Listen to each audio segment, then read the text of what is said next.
na mas mayaman pa siya kay Carl na kanina pa nakakakuha ng mga magagandang objective, magagandang kill. Pero sa may baba Oo, delikado si Kekidot pero mukhang alam niya na makunat siya.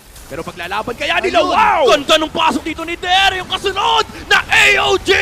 Mula sa Gatot Kacha, tutumba sila Carl TZ, pa rin si Sanford, sama mo na si Sanji, naiwin pa rito si JP, pati yung kabayo No ay way! may sasama na nila, and wipe out para sa AB Bren! The mo kay tatama naman mula dito kay Shizu. At Lord, Sino nga ba makakuha nito? Glorious Pathway, yung knock-up ng Lord, sobrang laki nito, pero sino makakuha ng Lord? Carl TZ na zone, and it's James Fox getting the Lord objective here. Tutumba si Der, pero si Oib sa may batang likuran, mapapat naman si Jones, and wala na rin si Shizu. James Fox lumalaban pa, pero may Winter Crown play. Mga magkakalag dito mula kay Suyu, pero naiiwan na siya sa unahan. Immortality, binibili niya lahat ng kailangan niyang bilhin. Yung oras, yung Immortality, pero hindi sapat. TLPH with still 4 members alive. Si Kekidot lang ang dedepensa. 1,000,000 man ang galaw ni James Banks. Isang buong kupunan naman ang kailangan nilang depensahan. AP Bren, si Kekidot lamang ang hawak ng bangka. It's the GOAT versus the Paul.